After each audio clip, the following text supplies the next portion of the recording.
Grabatzen ari garen unean, arratsaldeko zazpirak izateko 21 minutu falta diren honetan, gaur Donostiako Atano hirugarrenean, Jokin Altunak eta Iñaki Artolak jokatu duten buruzburuko txapelketa nagusiko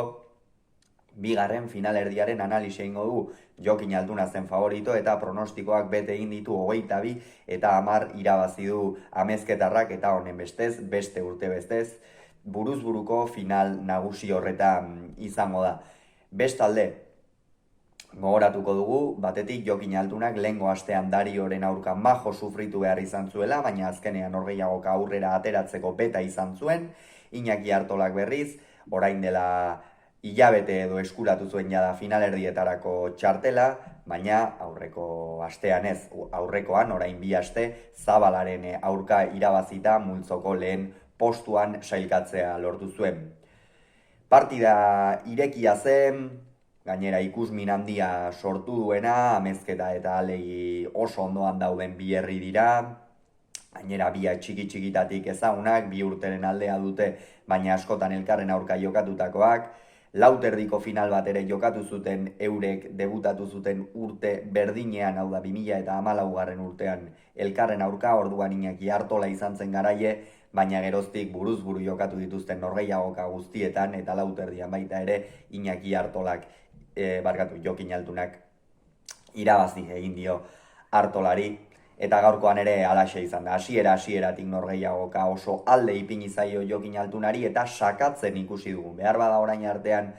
sakearekin ez du hainbeste min egin buruzburuko txapelketan zehar, baina gaurkoan ezker hormarekin sakatu du eta gainera sakean nahasi egin dio Iñaki Artolari eta hasieratik nahiko galduta ikusi dugu aleiarra eta txapelketa honetan esango dugu ezoiko egoera batean. Zergatik ezoiko egoera batean orain artean partidak ia beti dominatu egin ditu Artolak,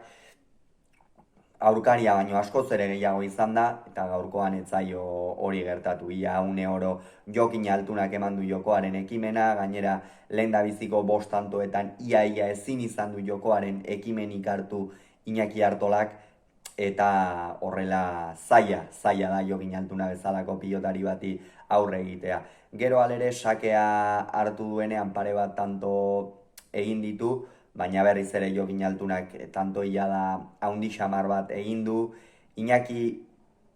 une erabakigarrietan hor bila egin eta tantoa amaitu edo behintzat tanto erdia egiteko une horretan ez dugu bat ere fin ikusi, oso kamuz ikusi dugu gaurkoan, eta hori izan da egin batean bere buruzburuko txapelketa eta honetako arrakastaren gakoetako bat, hau da aurrera egiterakoan erabaki hortasunez egin eta gainera gauzak irten egiten zitzaizkiola, gaurkoan ez zaio hori gertatu, eta horren ondorioz Jokin Altunak abagune horiek ez ditu barkatzen eta gaurkoan ere halaxe egin du. Eta horrez gain, Altunak ere pilota abiadurarekin mugitu, baina aipatu behar da Iñaki Artolak ere, biek abiadura handia eman diote pilotari eta elkarri mina egin diote. Baina, esan bezala, orokorrean Jokin Altunak askoz ere norgehiagoka osoagoa egin du eta 12 eta 6 iritsi da lehendabiziko etenaldi horretara. Artola, ezin da esan gaizki ari zenik, baina erabaki hortasun aldetik oso kamuz ikusi dugu, eta hori Jokin Altunaren aurka larrutik ordaindu da. Gero,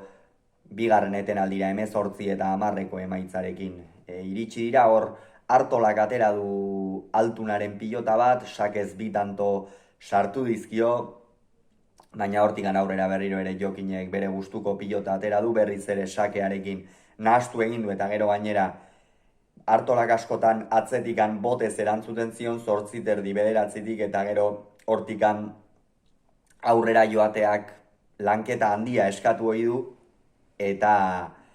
hor Jokin Altunak oso ongi ikusi du, bila joan da erabaki hortasun osoz eta gauzak oso ongi irten zaizkio gaurkoan amezketarrari. Eta azkenerako 22 eta 10 Altunak berdin jarraitu du, Artola da pixkanaka amore ematen joan da, eta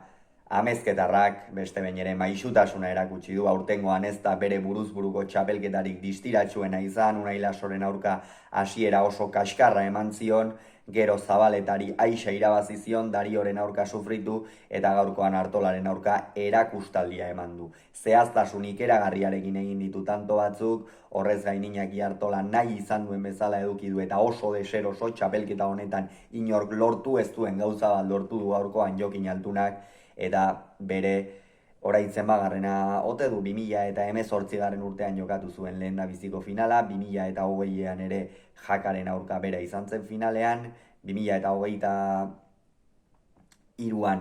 Elordiren aurka ere bera izan zen finalean, eta 2024an orain berriz ere Lasoren aurka izango da. Lauterdian jokatua dute final bat, buruz-buru lehendabizikoa izango dute elkarren aurka, eta partida oso irekia espero da Iñaki Artolari